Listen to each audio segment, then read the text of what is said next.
Greetings everyone, I'm Mar. Once again, this is my opinion. As you can tell from the title, we are now in Season 6 of Everybody Loves Raymond proper.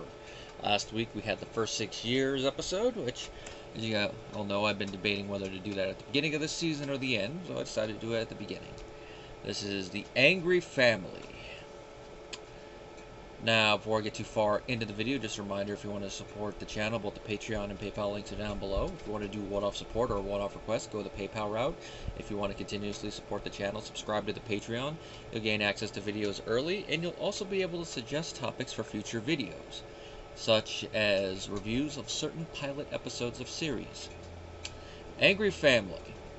Now, this is a pretty good season opener. I don't know if I'd put it in my favorite, other than one key moment that's going to happen later, which was so good they actually included it as the beginning part of Debra's section of the first 6 years, so it just shows how good it is. And the premise of this episode is that the kids in Michael and Jeffrey's class are all told they have to write these little books, and for parent-teacher night, they're going to read them to the parents. Now, right from the beginning with this one, you can tell, oh great, something's about to happen. Because the name of the book is the title of the episode, The Angry Family. And as the book gets read more and more, you can see the embarrassment slowly creeping into each and every one of the Barones. The mommy was mad at the daddy was mad at the mommy. The grandma was mad at everyone. Marie butting in, that's not true, everyone looking at her. And it's so big that by the time they get home, you can really see it's fully set in, and they're like, oh, now what do we do? And Marie's line kind of sets the stage and really shows how embarrassing it all was. Well, I can't go there anymore. And they start to get a little talk about it, like, are we going to punish the kid? What do we do here? It's mainly Frank that wants the kid to be punished because he's really embarrassed by it. But Debra's like, yeah, the kids should be able to express what they're feeling, which is true. You don't want to shut a kid down for expressing how they're feeling, especially if you've told them that it is permissible to speak up. That'd be a double standard to say, okay, tell me what you're feeling, and then the moment they tell you something you don't want to hear, you, whether actually or just verbally, go. And that's essentially what Frank is suggesting, even if it's just, punish him by taking away his, videotronic games, as he calls them later. Now, he blames a lot of this on Debra's philosophy, saying her, liberal gotta be a bird or bee coming back to bite the family in the butt. Which, as I brought up before, that's a little bit of their conservative side coming out a little bit, but it's also a little bit of their raising, which could have been, no matter what side they were on, the whole children are seen, not heard mentality from their generation. Which, there's going to be a couple episodes in the future that are going to delve a little bit more into the psychology of that and how Frank is still a little different compared to what he was raised with, but hold that for now. With this, though, it's the thing of, Frank, really, that's not what you do. You don't punish a kid just for speaking out about something like that. But hold on to that. That's going to play into the ending of the episode. Now, Ray and Debra are going to try to talk about it, but then they get a call from the teacher because the teacher is having a conference with them. Now, it looks like this is something that was already set up, or she wanted to set up, and the fact that they had that story makes it a little bit more pressing. So they go in. Now, Debra's all at first, oh, it's going to be fine. Everything's going to be fine, Ray. But then once they get in there, you can tell fake Debra comes out to play. The reason I call her fake Debra, because this is when Debra is getting really, really nice. This is when you can tell that Debra spent a little bit too much time around Marie. She's starting to do that fake niceness. And I got to say, Patricia Heaton plays this perfectly. And Ray's reacting like how you would. He's thinking this is not my wife, how she is normally. What's she doing? And even when she says a line that Ray had said the day before in their conversation, he brings up hey, that was my line. She stole that from me. And they start snapping a little bit at each other, and the teacher points this out now you're exhibiting the behavior that jumps off the page in his book. And you can tell she's getting a little hesitant about saying that when Debra asks her about it. She's like, yeah, you.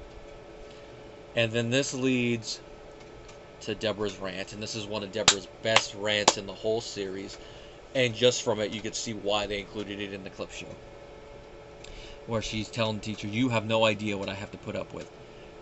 and I love the wording here. When I got married, I just didn't get a husband. I got a whole freak show that set up tent right across the street.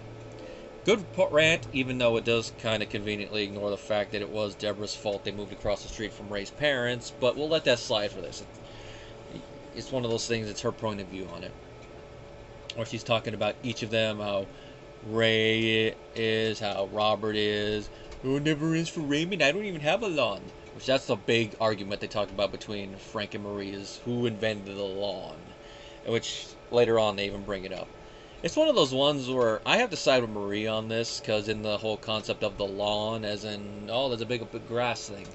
There's somebody who probably popularized it as its current form, but as in inventing it, yeah, fields. Someone looked at fields and were like, we're going to make that smaller.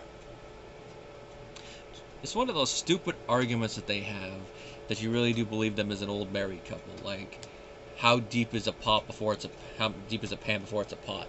If you can't boil an egg in it, it's not a pot, you jackass. I think I've already talked about that one too, but that's a good one. And then this one, I just like to think that in the writers' room they were always coming up with stupid arguments for the two of them to have, or if they heard about stupid arguments that the parents had, it's like, yeah.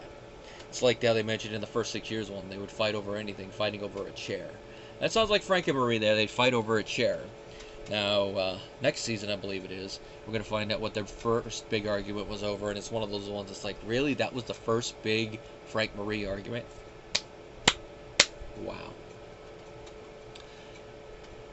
Wow. This whole rant from Debra ends with her saying, you are no position to judge me unless you are in there all the time. So basically her saying, unless you've walked in my shoes, you have no right to judge me over this, which is a little true. I mean, with everything she's gone through, it's hard for someone to just sit there and pass judgment on her.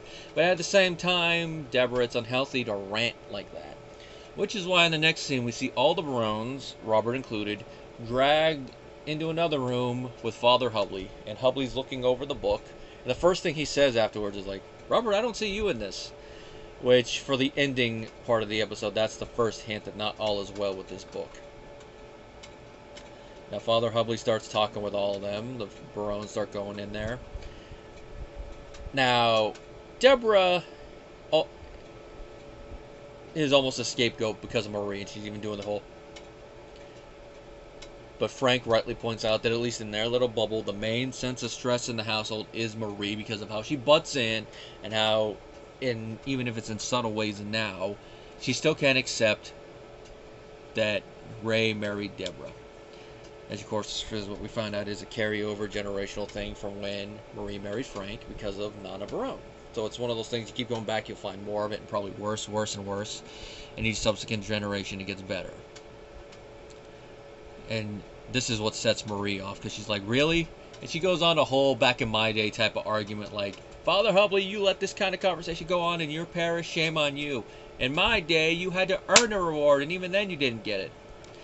Well, to steal a line from Ray that he said several seasons ago, Marie, why don't you go back to your day and stop ruining theirs? Because here's the thing. The thing I hate about that is that there are times where the back in my day argument could work. This is a situation where the back in my day argument does not work, where you're talking about children and all that.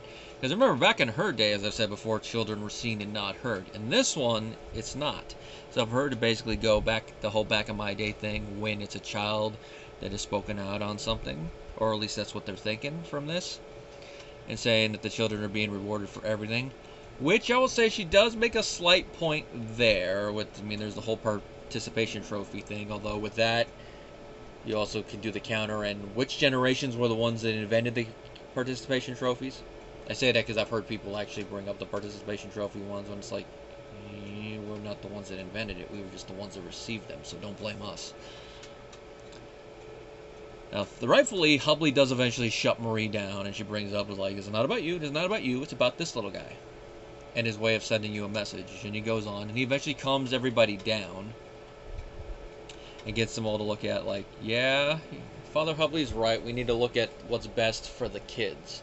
And they get these parenting books, which is kind of funny, because earlier on when they mentioned books, Marie and Frank were adamantly anti-book, but I guess with this one, they're like, yeah, maybe we should at least have a look at them. And the episode ends with Ray and Debra going through the books, but this is where the big little plot twist punch comes in, because the book that was written was not about the Barones, even though with how everybody knows the Barones, they probably assumed it was. Listen to that like, oh my god, they actually wrote that? Nope. It was about a show that he watches called Monster Maniacs, where the family are always yelling. And you could see like everything change in the room the moment they find that out. Like Ray throws the book away and turns on one of his sports shows. Debra's like, I can just imagine what Frank and Marie's reaction was when they found out. Marie probably be like, I knew it, and then Frank be like, good. Just sit back and watch his shows. It's a nice little way to end it, and it's a pretty fun season opener, as I mentioned at the top of this one. Now, I don't know if I put this in my favorite of the season, and it's definitely be like mid-bottom if I end up ranking the season openers, which, by the way, I haven't mentioned it in any of the videos yet, but once I get to the end of the show, before I do I'm going to be doing a series overview episode, and I'm also going to be doing one about ranking the season openers and ranking the season finales with a little sub thing that's going to be ranking the flashbacks as well. So that'll be a two-parter. And then probably some other weird like little ranking things, like what are the best storylines in the show and best minor characters. But we'll get to that when we get to that. That won't be for another year-ish from when the video goes live. Because we're on season 6 now, and there's at least 3 more seasons after this, even though the last one is pretty small. And there's always a chance that there are going to be weeks where I upload multiple episodes. But overall, this is a pretty fun one.